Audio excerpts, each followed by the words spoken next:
All right, tonight we are making skillet chicken. It's one of Wildtree's September cooking collection meals. This is my first time making it, so we'll be doing this all together. What I've done so far is I actually pre-seasoned my chicken last night. So I pounded them out. I put the garlic, grapeseed oil in here, Rancher's, there we go, Rancher's steak rub, and the garlic galore, and they've just been chilling overnight. When I broke up the chicken breast, because I had a big package from Costco, I did 3 bags, and I froze 2 with different rubs on it that I can break out, so for different dinners. So that's what's really nice, doing it ahead of time. Now it's all nice and seasoned, and the next ones will be just popping out of the freezer and defrosting, and they'll be all seasoned and ready to go. So here we have my Dutch oven, my vessel of choice. I seriously use my Dutch oven for everything. Very similar to like a cast iron, really kind of locks in the flavor, heats at a really high, even temperature.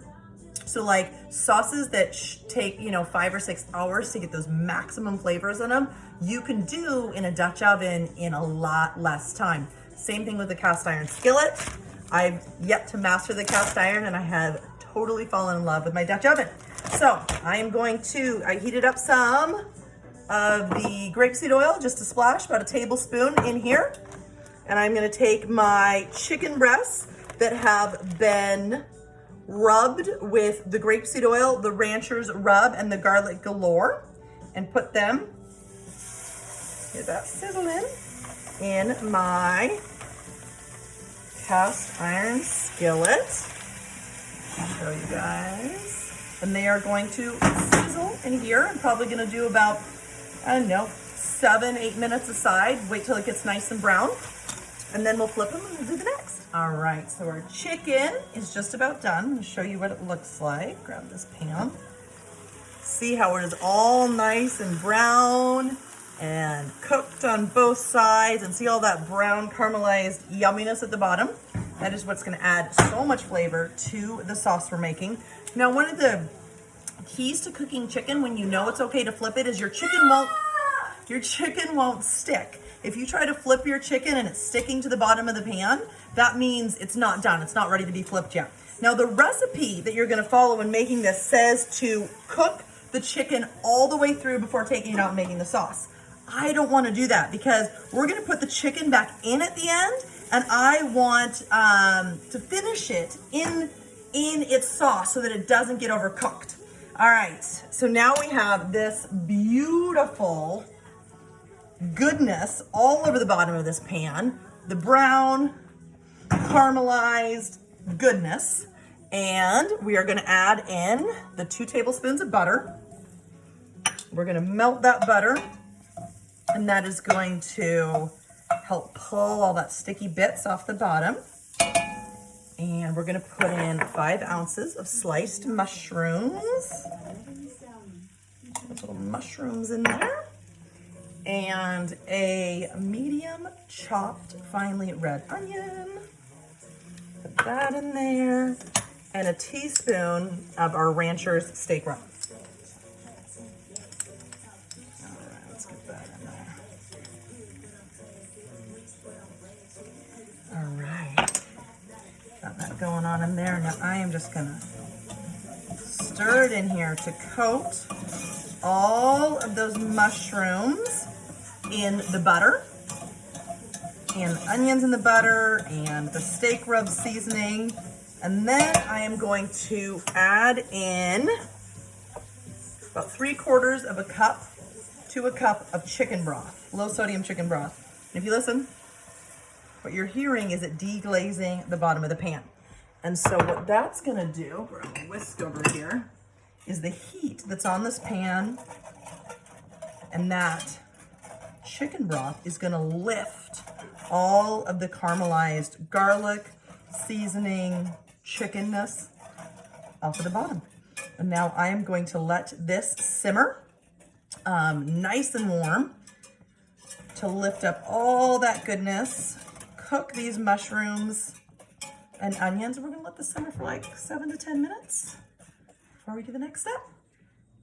All right, so now we've got our mushrooms, our seasonings, our onions, all simmering in here.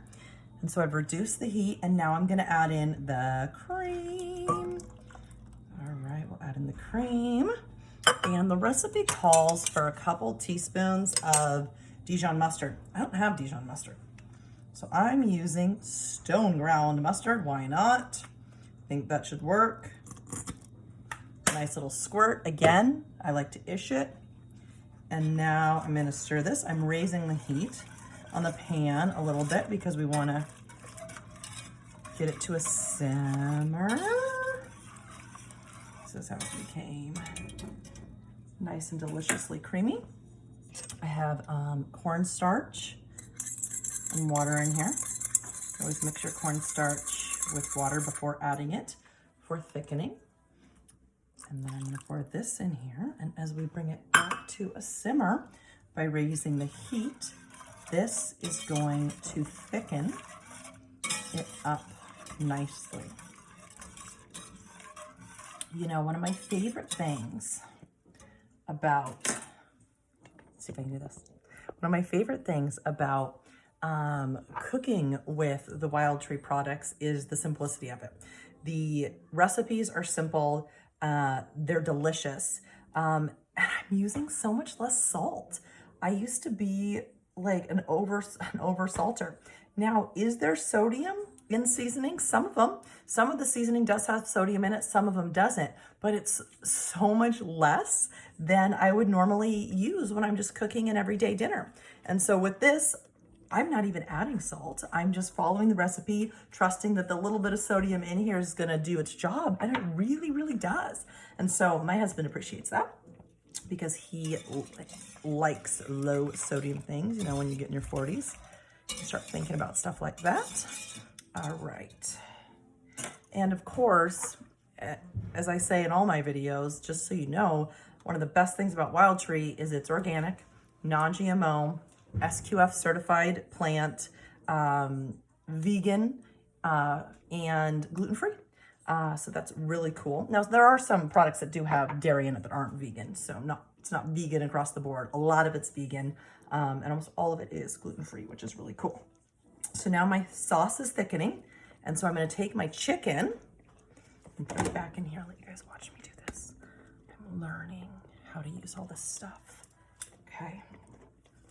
Take my chicken, and I'm gonna stick it right here in this sauce, and all that yumminess back in there. And I am just gonna let this chill and simmer for a few minutes. And then when we open it, again, the chicken will be cooked through, the sauce will be nice and yummy and thick, and your skillet chicken will be done. You can put it over mashed potatoes, you can put it over pasta, you can put it over cauliflower. I'm actually gonna whip up some creamy polenta and put it over that. So we'll see how that goes.